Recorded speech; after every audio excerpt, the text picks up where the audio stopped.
Serat Menak Sarihas karya Raden Ngabei Yasadipura I. Episode ke-7. Ikhlas Wazir dihukum mati.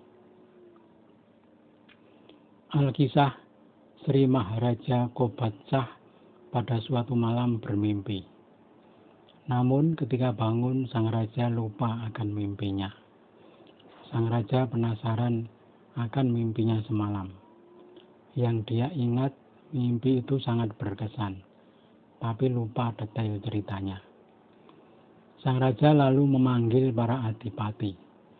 Semua diberi perintah agar menebak mimpi sang raja yang telah dilupakan tersebut.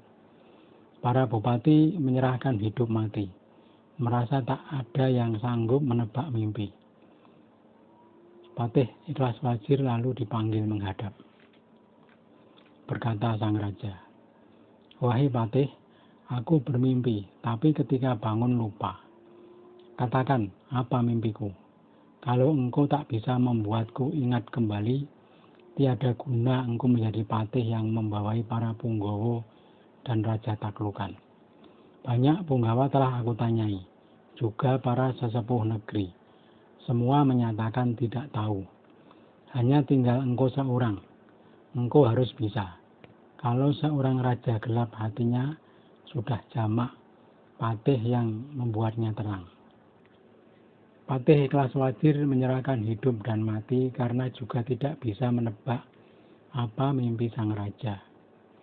Berkata sang raja, "Kalau begitu, engkau cari orang yang bisa mengingatkan kembali apa mimpiku. Carilah ajar, cantrik, pendeta, atau siapapun yang bisa melakukannya. Kalau engkau tak bisa mencari orang itu, lehermu yang akan menjadi taruhan. Hari Senin besok engkau sudah harus bisa mencari orang itu." Ki Patih Ikhlas Wazir pulang dengan muka cemberut. Sang raja pasti akan sangat marah jika dia tak dapat mencari orang yang bisa menebak mimpi. Ki Patih sangat sedih. Ki Algojo lalu dipanggil menghadap. Ki Patih berkata, "Aku sungguh bingung. Sang raja bermimpi, tapi lupa ketika bangun. Aku disuruh orang yang dapat menebak mimpi tersebut. Kalau tidak bisa, leherku akan dipotong. Banyak orang yang kutanyai, tapi tak sanggup untuk menebak mimpi itu. Andai saja bocah kemarin itu masih hidup, aku duga dia bisa melakukannya. Kalau saja ada yang bisa menghidupkan si bocah itu, apapun keinginannya, aku turuti." Si Algojo ketika mendengar merasa mendapat jalan untuk mewujudkan keinginan mendekati putri Ki Patih yang cantik. Berkata si Algojo, "Paduka, sebenarnya si bocah itu masih hidup. Hati yang kemarin saya aturkan adalah hati kambing." Ki Patih seketika girang. Si Algojo dipeluk. "Duh nak, engkau ibarat menyambung nyawaku. Sekarang bawalah ke sini anak itu. Bawalah budak, payung, serta minyak wangi untuk menjemput si bocah. Bawalah kain cinde. Andai si bocah tak mau jalan, gendonglah dengan kain. Dia harus sampai di hadapanku." Si Algojo melesat ke tempat dia menyembunyikan si bocah. Si Algojo lalu menceritakan apa yang terjadi. Si bocah sudah digendong dengan kain sampai di kepatian. Ki Patih menyambut si bocah dan mendudukkannya di permadani. Jamuan pun dikeluarkan untuk menyambut kedatangan si bocah. Ki Patih Ikhlas Wazir menghibah-hibah minta tolong agar si bocah mau menebak mimpi seseorang yang ketika bangun dia lupa. Betal Jemur berkata, "Saya harus bertemu dengan orang yang bermimpi itu. Kalau saya tidak bertemu orangnya, saya tidak bisa menebaknya." Ki Patih berkata, "Yang bermimpi sang raja, tebaklah dari sini." Betal Jemur berkata, "Tidak bisa kalau tidak bertemu dengan orang yang bermimpi." Ki Patih berkata, Kalau tak bisa, engkau akan celaka. Betal jemur bergeming, walau harus mati sekalipun. Ki Patih lalu menahan si bocah karena khawatir akan minggat. Ki Patih lalu melapor kepada sang raja. Betal jemur untuk sementara diikat dan dimasukkan dalam kerangkeng. Pada hari Senin, Sri Maharaja Kobarcah bertahta di hadapan para punggawa. Di atas singgasana emas tampak sang Raja Kobarcah sangat berwibawa, layaknya Yang Jagat Girinata. Semua sudah lengkap hadir. Ki Patih duduk di depan. Para punggawa berjajar menunggu perintah sang raja. Para raja bawahan juga datang untuk menyaksikan siapa yang akan dapat menebak mimpi sang raja. Sang raja berkata, "Hei Patih, apakah engkau sudah mendapat orang yang akan menebak mimpiku?" Ki Patih berkata dengan gugup, "Mohon maaf Paduka, bisa dikatakan sudah mendapat, tapi juga bisa dikatakan belum. Orang yang sanggup menebak mimpi Paduka adalah seorang bocah. Namun dia tak bisa menebak kalau tidak bertemu dengan Paduka sendiri. Hamba kira dia hanya bersikap manja Paduka. Dia minta dipanggil pribadi oleh Paduka. Saya bawa serta tidak mau. Sekarang dia hamba tahan di rumah hamba." Sang raja lalu menyuruh abdi pengalasan untuk memanggil si bocah di kediaman Ki Patih. Pengalasan segera melesat melaksanakan perintah. Sesampai di rumah Ki Patih, pengalasan bertemu dengan Betal Jemur. Berkata si pengalasan, "Nak, engkau dipanggil menghadap sang raja sekarang juga. Sekarang mari kita berangkat."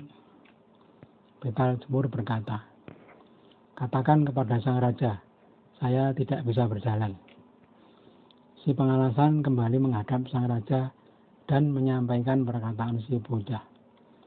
Sang raja lalu memerintahkan agar kuda pribadi sang raja dipakai untuk membawa si bocah. Si pengalasan lalu kembali ke rumah Ki Patih dengan membawa kuda. Si pengalasan berkata, "Ayo nak, kita berangkat sekarang." Betal Jemur berkata, "Itu apa yang kalian bawa?" Si pengalasan berkata, "Ini kuda tunggangan sang raja. Sang raja memerintahkan agar dipakai membawamu." Betal Jemur berkata, "Saya tidak naik hewan. Kalau sang raja ingin saya menghadap, saya hanya mau naik manusia." Ki Patih yang bernama Ikhlas Wajir itu berilah pakaian seperti kuda dan berilah kendali agar bisa aku naiki. Kalau tidak mau, saya tidak akan menghadap sang raja. Walau harus mati sekalipun, saya tidak mau." Si pengalasan kembali menghadap sang raja dan menyampaikan permintaan Betal Jemur. Sang raja sangat heran. Dalam hati sang raja menduga pasti si bocah punya masalah dengan Ikhlas Wajir, sehingga dia berkehendak mempermalukannya. Sang raja lalu memberi isyarat agar pengalasan melaksanakan permintaan si bocah. Pengalasan tanggap. Dua abdi pengalasan secara bersamaan menubruk Ki Patih dan memakaikan pakaian kuda. Bibir Ki Patih pun dicoblos tali kekang. Ki Patih lalu digiring ke kepatihan. Betal Jemur lalu naik ke punggung Ki Patih. Sepanjang jalan Betal Jemur menarik-narik tali kekang hingga bibir Ki Patih bocor. Darah berlumuran membasahi sekujur tubuh Ki Patih.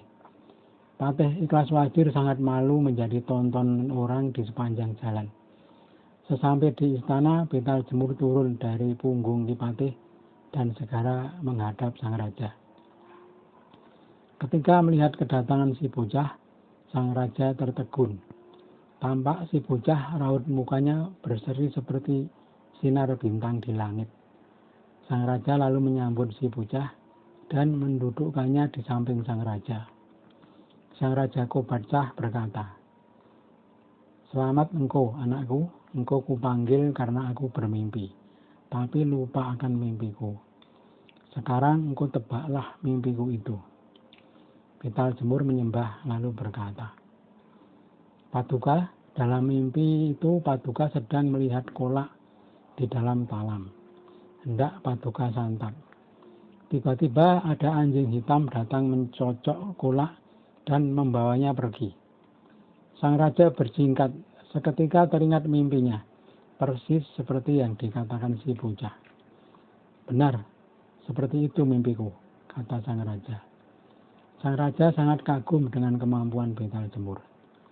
Sang raja berkata lagi, Anakku, sekarang katakan padaku, siapa yang telah menyakiti hatimu? Akan aku balaskan dendammu kepadanya. Betal Jemur berkata, ayah hamba dibunuh tanpa dosa oleh Kipate Iklaswajir. Sebagai bukti, tulang ayah hamba sampai sekarang masih tertanam di pojok kolam. Kalau Paduka berkenan, Paduka utus orang untuk memeriksa kebenaran apa yang hamba katakan. Sang raja lalu memerintahkan abdi pengalasan agar tempat yang ditunjuk Betal Jemur diperiksa. Sudah terbukti semua yang dikatakan Betal Jemur tidak ada yang meleset. Abdi pengalasan segera melapor kepada sang raja. Prabu Kobacah sangat marah. Sang raja lalu memberi isyarat agar Patih Iklaswajir dihabisi. Pengalasan tanggap dan segera menghunus pedang. Saat itu juga kepala Iklaswajir dipenggal. Sang raja berkata, wahai para bawahan dan para adipati semua, mulai saat ini Betal Jemur aku angkat sebagai patih. Dia yang akan membawai kalian semua. Semua harap tunduk dan patuh. Para raja bawahan dan para adipati serta punggawa menyatakan kepatuhan. Sang raja berkata lagi, sekarang antarkan Betal Jemur ke rumah Iklaswajir. Hitunglah semua harta bendanya, termasuk para wanita yang ada di kepatian. Betal Jemur menyatakan kesiapan. Para raja bawahan dan adipati lalu mengantar Betal Jemur ke bekas kediaman Patih Iklaswajir. Betal Jemur dibantu para punggawa kemudian menghitung harta benda Iklaswajir. 2 putri Iklaswajir sudah menjelang dewasa. Seorang yang sulung kemudian diberikan kepada si Alguju pangeran dari Ngabesi yang mengabdi di kepatian tempo hari.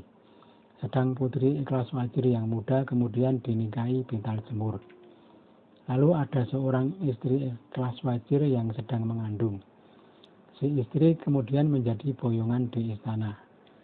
Setelah selesai, Betal Jemur dan para raja serta adipati melakukan santap bersama. Mulai hari itu, Betal Jemur menempati bekas kediaman Iklaswajir. Sang ibu sudah diboyong ke kepatian. Beberapa hari yang lalu sang ibu kehilangan anak, mengira sudah tewas.